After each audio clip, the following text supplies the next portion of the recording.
Hello Sofa Squad. Today we're going to be talking about another missing persons case. Now this is about a mother, her name is May Millete, and she went missing on January 7th. Now she has seemingly disappeared into thin air. So what I want to do today is I want to talk about a few of the key points about the case, my thought processes on it, and just kind of put the word out there to my viewers. And again, there in the description there's phone numbers, contact stuff, and other resources if you do know anything about this and can help bring her home to her family.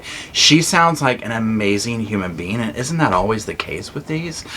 She just sounds like a wonderful human being, and so I would really love to see her family see her again. Now Maya is married to a man by the name of Larry. Now their story is one of like high school sweethearts. You know, they've been together for over 20 years, and they also have 3 children ages 4, 9, and 11. Now Maya works as a defense contractor for the Navy base at San Diego. And so let's just talk about some of the instances surrounding her disappearance, because this one just, it has my head spinning. So remember, January 7th, she goes missing. So the husband's saying like the night before they had gotten into an argument, you know, and he says, you know what, we've been having some issues, some problems or whatever.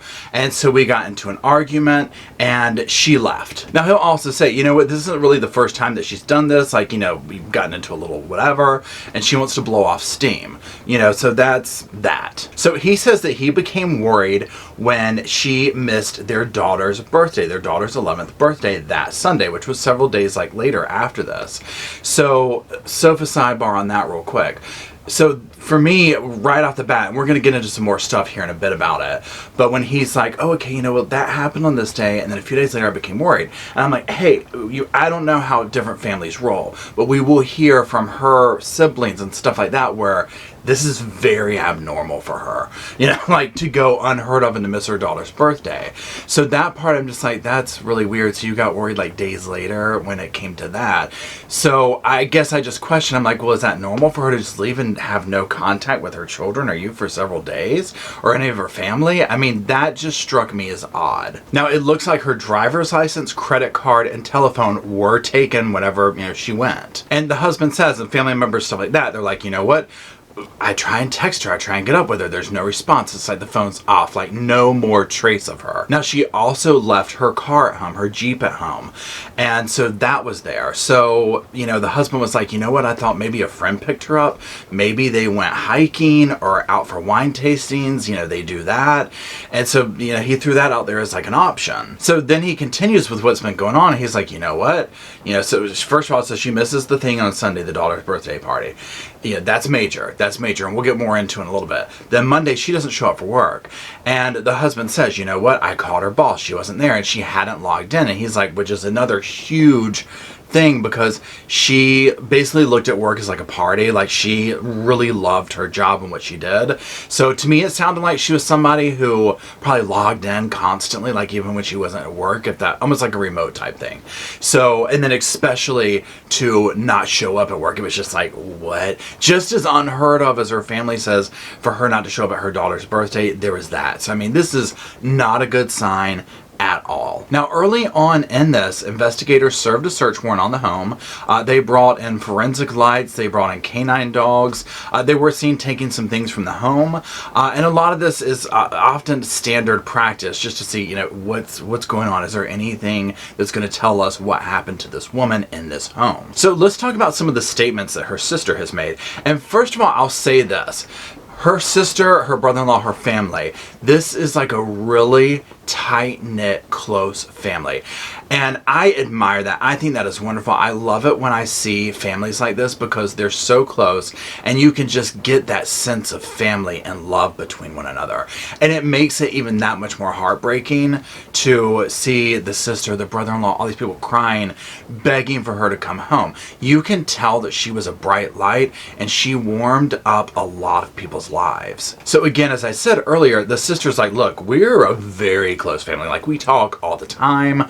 You know, it is completely out of character for her not to show up to her daughter's birthday. I mean, unheard of type thing. And so there's that. Now, this next part is like, huh. So the sister is saying, look, we were all part of this group text, the siblings.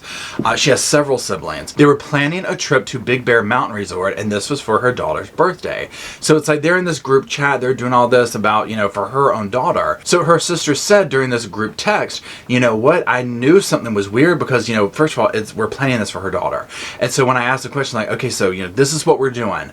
Everyone responded like, yeah, we're on board, except for her. And that was where the first, like, okay, this is not right. Something's wrong. So she says, obviously, this worries them. And she's like, all day long, we're trying to get a hold of them. She's like, I'm trying to get a hold of her. I'm trying to get a hold of her husband, Larry. And I'm trying to get a hold of their 3 kids. And I can't get a hold of anybody. So that's weird. So she says, finally, one of our brothers, they go over to Mai's home, Larry Mai's home, and, to be like, look, are y'all okay? Like, where is she? Like, what's up? So when the brother arrives at the house, he is told by Larry, she's locked in the bedroom and she's sleeping, whatever, she's just kind of shut herself out. And so the brother's like, okay, well, he knocks on the bedroom door.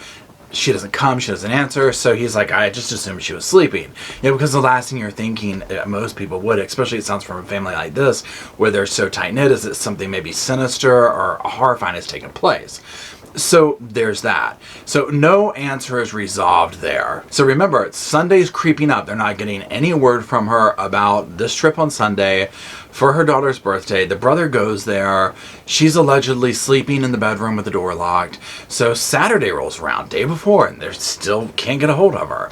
So now the father goes. So this is, I'm reading between the lines right here, and I'm like, okay, Papa Bear wants to know what's up with my daughter. Now, when the father gets there, Larry is able to unlock the door, and she's not in there. Imagine that. So let's just sofa sidebar that whole scenario.